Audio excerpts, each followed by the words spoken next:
In August of 1944, the Buffalo Soldiers arrived in Italy.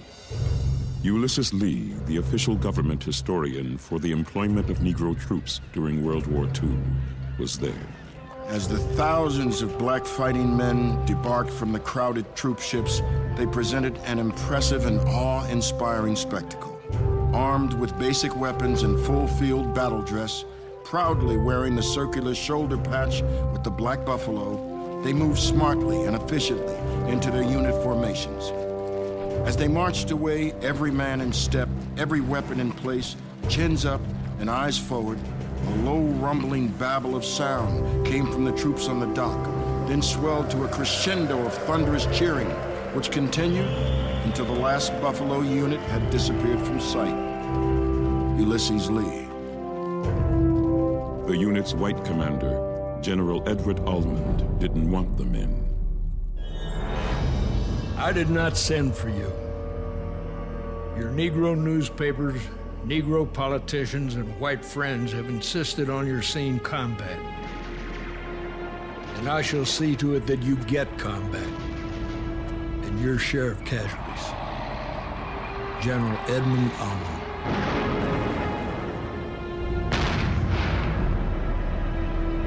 The 92nd Infantry battled some of Germany's best trained troops as they fought their way through Italy. In letters home, soldiers like 2nd Lieutenant Spencer Moore would write of their combat experiences. Dear Mom and Pop, we've been on the line for 82 days, and I don't know when we're gonna get relieved.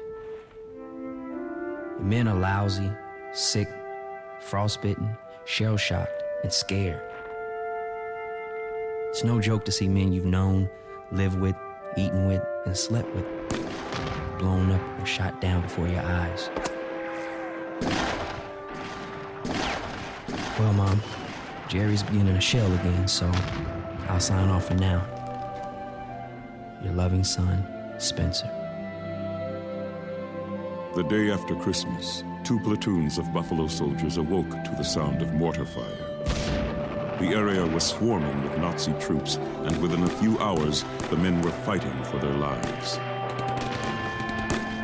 Nearby, Lieutenant John Fox was calling in artillery coordinates so that others could escape.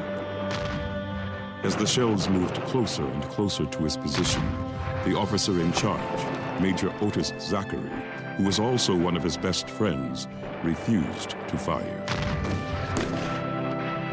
The Germans were closing in. Lieutenant Fox radioed back. Fire it. No one survived who saw what happened next. But after the battle, a local priest reported seeing the body of John Fox surrounded by more than 100 dead enemy soldiers.